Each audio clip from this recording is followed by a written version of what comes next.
This is Sean Devlin. It's a special Green Beverly EarthSpring sharing wheel series.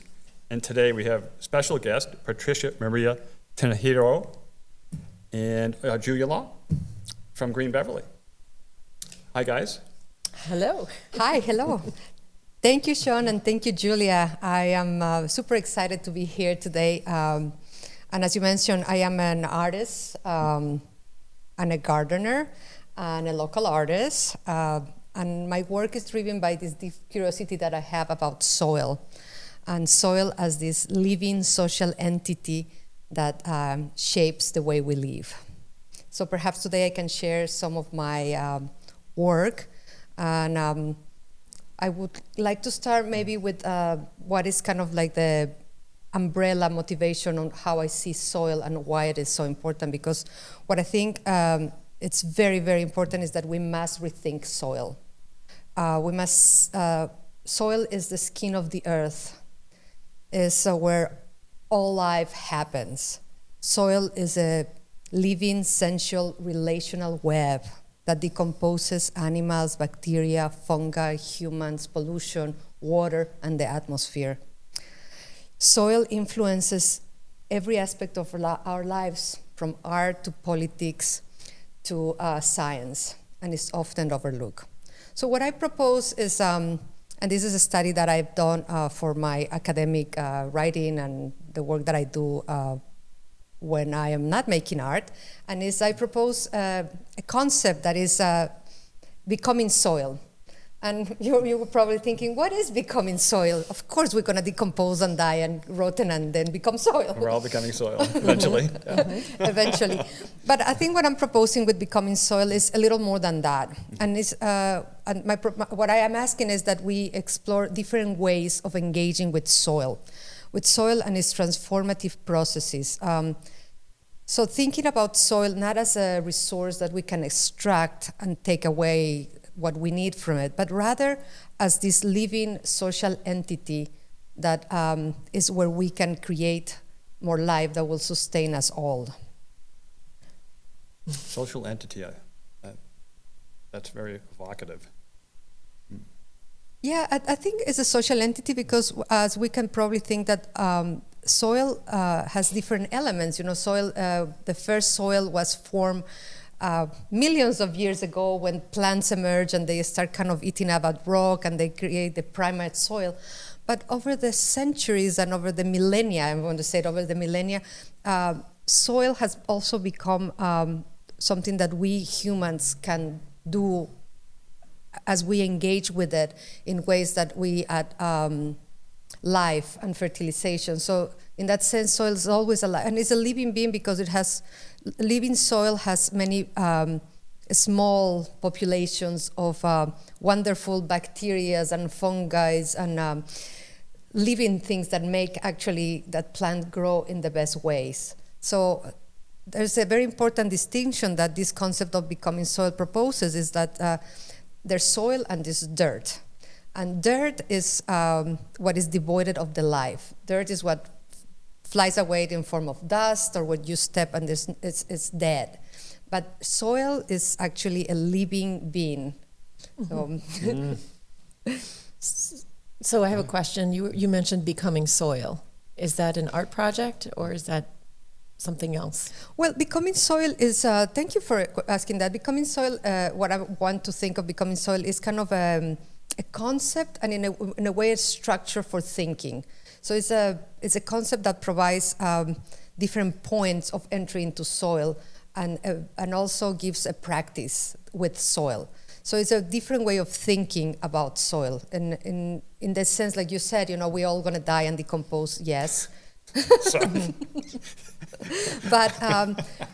But if we think about soil as this living entity and a social entity, and I like that you kind of picked up that it's a social entity, because social in the sense that human communities as much as non-human communities are involved in maintaining the life of soil, you know, which on the other hand, it sustains us all, from the microbes to us. So it's fascinating.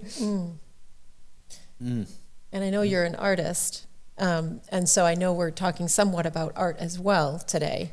And so, and if becoming soil is not your actual art, how do you link soil with what you do as an artist in this here in Beverly? Yeah, right? thank you. So becoming soil becomes like a scaffolding where I can do different things, and one of these different things are creative practices. And I will gonna dive into the creative practice in a second, but I'm just going to kind of say a little more about as a method for thinking. So when I said I urge us to rethink soil. So this is not just soil. And when I add this becoming always means transformation. Becoming is an active propelling into. It's the transformation is implied. So when I talk about soil, I talk about becoming soil and adding this transformative power and this action within the soil itself. So that's why I think it's a way of thinking, but also as a creative scaffolding. For example, and today what I like to talk about is this project that my collaborator and my collaborator Julie Poitras Santos and I are doing this ongoing project, which is called Soil Culture. And Soil Culture is a project that examines soil at the intersection with consumption. And that means more specifically at the intersection with trash and waste. So what happens with soil under kind of these circumstances? Mm-hmm. Mm-hmm. And you have a walk that you do at a landfill nearby. Yeah, so this is nice that you're asked this because the Soil Culture is kind of an umbrella project that explores soil from different perspectives and within different contexts. And here in Beverly, we receive a grant from Collective Future Funds. And with this grant, we develop an immersive walk, an interpretative walk as an art project. And what this walk is, the walk was constructed after a year of we walk in a landfill here in Beverly, and understanding what is happening under feet. What's imagining and also researching. We met with many neighbors of the landfill here in Beverly. We also met with the Office of Sustainability here at the city. And we met with many folks from Green Beverly to talk about, what is this idea of consumption and trash and how that intersects with soil. So conversation was part of the creative research. We also met with the Historic Society and look at maps of how Beverly has changed over long time, like several, all maps in 1600s, 1700s, 1800s, and how our city developed into what it is today, and what happened, and where is our refuse and our waste and our trash, what's happening to that, and how that is impact our soil and the quality of life that we have here in Beverly. So I have walked this walk, as Patricia implied, and to me, the area that we did the walking was fascinating. The choice of location for this soil walk and the name Soil Culture was fascinating, because to me, you don't always link up soil, what's under your feet, with a culture, right? But as you had just explained, it's fully immersed in our culture. I mean, it really has its own story of who we are and how we live and the kinds of things we prioritize, right? The health of the soil tells a major story. And so like this walk that you've created, it's around a landfill. It's on top of a capped landfill. Yes. And you get to see some of the evidence of the stories of Beverly's past. And on top of it, so there's the landfill, and then on top of this landfill is a solar field. So we have from deep under the soil, right, is the story of what we've rejected or chosen to no longer prioritize. The location of where we put these things is somebody's choice of what to prioritize or where to prioritize or how, right? And then you have the capping process, which is another story, choices. And then, you know, as we're walking, you can see some of the, on the edge of this landfill, some of the stuff that's sort of filtered out to the side. You can see some of the materials being used to cap. You can see, we've learned what it looks like to be a landfill and why there's some things that people have to do to kind of make the fumes be able to escape, right? There's then at the very, very top, there's another choice of like capturing the solar energy and making use of this elevated land. And for me, this was a very profound experience. I'm from Beverly. I've seen, I went to the school, the Hannah School, where we met to start this walk. And I know this is something that we at Green Beverly and we're collaborating to do another one of these walks this year on May 3rd, right? Yes. So thank you for mentioning that. We're excited to do another walk for the spring series with Green Beverly, and we invite everybody who wants to join us on May 3rd at 2 p.m. We will meet at the Hannah Elementary School parking lot, and then we'll start our walk.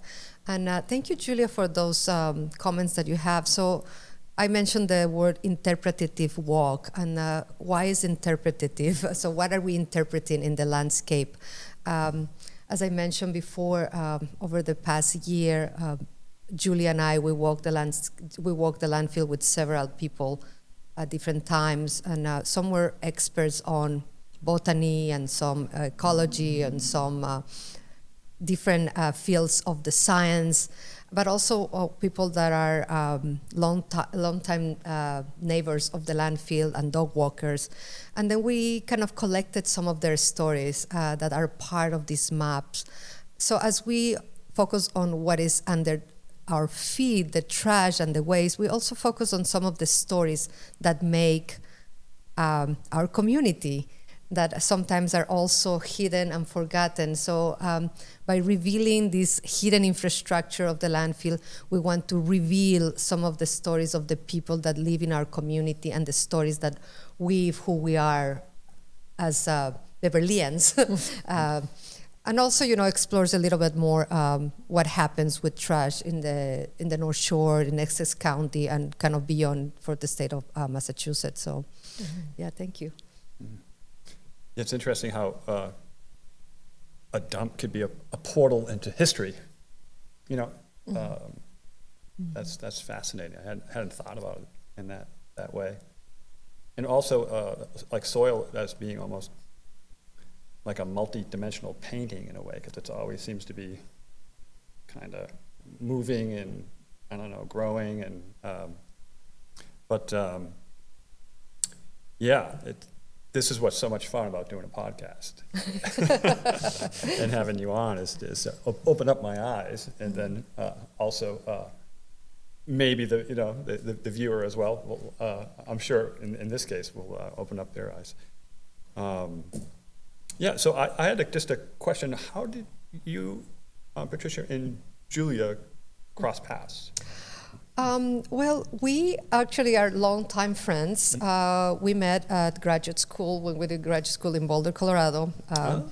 So you're talking about Julie, right? Oh, so there's a oh, Julie, my and there's goodness. me, Julia. So Green Beverly, yeah. so we're talking about which also in a way we met somehow at college, because Julia had gone to my alma mater in Ecuador. I did. So, my foreign study from Kalamazoo College. Yeah. So somebody from here, and I'm from Ecuador, and I hear that, oh my God, Julia had gone to Universidad San Francisco de Quito, and I'm like, oh my God, I have to meet her.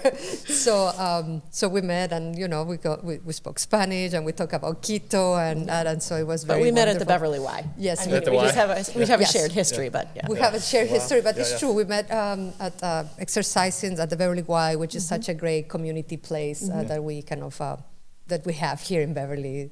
So yeah, and I know Patricia's been interested in sustainability and doing her art projects and doing other work as well. So we immediately hit it off, and she had just been working with the soil culture. So really, it was this program last year. Feels like we've known each other for a lot longer. But yeah. And I think for this project was really important to see we attended to one of the conversations that Green Beverly hosted at the Cabot, and it was Talking Trash. And that was a fabulous event. I believe it was February 15, 2024. And it was very well done and revealing and accessible for everybody. And I love the Q&A at the end. There's participations from children and with a play. So there was art, and it felt... It was a great night. It was a great night. It was really a great night. And I think, in a way, soil culture kind of shares a lot of those values that you guys kind of put it in the forefront for us. And one of them was the conversation, because our walk was is designed around the conversation. So the artwork gets activated and this embodied experience. So what we ask you when you come and you walk with us is that you open your senses. You open your eyes, but also your hearing, your smelling, the sense of touch, and you become part of walking this kind of familiar and yet very unfamiliar landscape that perhaps we have seen it many times, but we haven't really seen it. So we also have some images of the walk that we love to share, and they're in our website. And I'm thinking we can probably add the website and some of the Instagram if you want to see some pictures. They will be part of the transcript for this podcast. But I think the work that Green Beverly done on trash complemented super wonderful what we did, and in a way that it translated into this physical embodied experience within the landscape. So that was very nice, and of course it feel like a kind of a normal, like a really kind of good collaboration to carry on the conversation. And yeah. Yeah, and it feels, Green Beverly really does try to bring forth something that may, for some people, be tired, right? You've heard these messages before, but maybe you haven't heard them in this way, or maybe you haven't looked at it in this way, or maybe you haven't had fun with it. And so that's kind of the goal of Green Beverly time and time again, just kind of repackage and represent something that give it another try. Maybe this time it's something you'll find interest in. And so art is one of those big pieces that we're looking into and connecting communities so that people can have a bit more of an experience with it rather than just walking past a poster. So it's exactly right. We had a really nice collaborative sort of colliding of minds, collaborating of in the best way possible. Fun. Yeah, and it's fun, and there's a lot to talk about. The method of walking as a creative practice, and why is something that my collaborator and I were just kind of exploring, because it has this kind of while you don't keep. It's not about a focal object that you will keep it with you, but it's actually about an experience. It's creating this experience that is an embodied experience and moving through a landscape that somehow our awareness gets shifted. We're not thinking about it. I mean, we're just thinking about other things. So our thinking articulates a little different, and perhaps in that sense, it's like this idea of becoming soil. When we're walking the landscape, we're becoming soil, not by dying or decomposing, but just by integrating our bodies back into these extractive cycles, of production, consumption, thrown away, and kind of realizing that that there's other ways of being, and there's other ways of engaging with the world. And also, it's very interesting for us walking the landfill over the season. It was so incredible to see how it changes, and this becomes kind of a green open space, even though we know that underneath is a landfill and it contains all sort of stuff. But the capping of the landfill and the adding to the new topsoil really brings new life. So there's many insects and birds and small mammals, and it becomes really a green space with all these others that share the air with us can come and have open space. So it's I think it really kind of allows for a conversation on land use, and when we move through the space, we can we can really think, okay, what are the choices that we want to make in terms of how do we want to use our land? So, yeah. Beautiful. Sort of reclaiming the land, but and then exploring it and being present while walking is in itself like just sort of reclaiming yourself. You know, you're not online or in the phone or you're not thinking about something. You're present during the walk. You're experiencing nature. So it's all good. Yeah, and it's like you said, and I love when you said this is a portal, you know, that it becomes a portal. And yeah, it's a portal into our senses and our awareness, you know. It's like how we, through these other means, we become active agents of change with our community. And also realizing that, wow, we're not alone, you know, like there's all these people walking with me. The sense of community, I think a lot of people knew each other during the walk, but many others, they didn't. And it was an opportunity to say, hey, this is who I am. And so I think also opens that space because we talk about community engagement, but sometimes that becomes really abstract and perhaps just a phrase.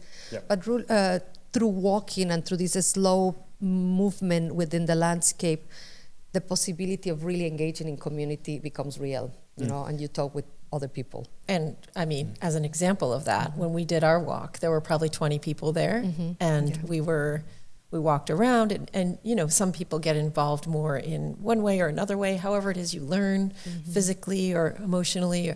And by the end, we had all had such a pleasant shared experience that in the parking lot, someone said, impromptu potluck at my house. Nice. Bring whatever you want, and here's my address. Yeah, let's keep fun. this going. So it was exactly what I think people crave. Sort of spirals out in a way. Yes, people are encouraged to continue this kind. They want this, you know, checking in with each other and being part of a community. Yeah. Absolutely. And it's interesting too, where our history is like in the landfill, but also like beneath our feet. You know, I would be nice to walk barefoot, but maybe not. It might not be ready for bare feet at the landfill. You know, I think perhaps you can, because I think the way that this landfill is capped and reclaimed, I think there's a lot of good topsoil on top of it. So, you know, of course, there's some, we have to do a lot of testing on that. But I think it's fine the way things are growing and all this new vegetation that is growing and decomposing and creating like very kind of millimeters of new soil on top of it. I think it's probably okay, you know. I don't know if it's like okay to build homes and start drilling and doing that, but walking on the top, on the surface, because you remember when I said at the beginning that soil is the skin of the earth. Literally soil, the living soil is as thin as, or even thinner than our skin in our own body. And this is completely distributed through the planet, and that's why it's kind of so precious. So when the opportunity in coming in contact with soil is available, I would say like, why not, you know, for a little bit. It's, I would imagine on a like a scientific level, like the bodily function, like reactions on a cellular level, if you're like hands are in soil or your feet are on the ground, there must be like internal things that are happening, you know, that are beneficial to them. Yeah, you know, like soil has electricity and it's charged. It has a negative charge, and healthy soil have lots of negative ions that you can actually, your body will benefit from it. And there's several studies about gardening, people that garden and they're in contact with soil, that they kind of increase their serotonin and the happy, you know, the happy feelings. So our connection with soil is vital, especially healthy living soil. That's why it's so important to talk about it. And of course, the landfill just bring to attention how fragile and how delicate soil is and how pressing the issue of maintaining it, because under this thin layer of topsoil that covers that, there's a lot of there's a lot of dirt. Let's put it that way. There's a lot of dirt. So, Well, this has been wonderful. Are there any other last things you guys would like to share before we? I'd like to share something. Yeah, please. Well, I know that we're talking about soil and the preciousness of soil, and we're also talking about Green Beverly's EarthSpring, which is a collaborative effort with a lot of different organizations and people and groups like Patricia, who are doing really cool stuff with the planet, all ways of sustainable living and learning. And one of our EarthSpring features, I guess, is helping people better understand the soil through this walk on May 3rd. And on Earth Day proper, which is April 22nd, there's this wonderful movie about soil called Kiss the Ground, and some people have heard of it, some people haven't, but it's really, really cool movie. And I believe it was 2019 or something like that, or 2017 when it was created. But there's a new movie called Common Ground, which is a sort of a continuation of that movie. And Amazon Prime is giving it letting people see it for free. There's no barriers, financial barriers to see it on Earth Day itself. So if you go to, I believe it's Common Ground, I should have known this, but Common Ground, look up Common Ground film, and you'll see this global watch party, it's called. So you can access these movies for free. We're kind of calling it part of our mini film fest for EarthSpring. You can watch it from your house. You can bring your friends or family over and get popcorn or just watch it yourself. But if you register for it, you'll also have access to a couple of mini manuals, ecological soil understanding, regenerative soil and things like that. Little manuals online, little books that you can look at and learn more about the soil with. So it's one of many ways that we're asking people to just do something different this year. But it fits in well with our little mini movie fest for EarthSpring. It fits in well with our discussion about soil. And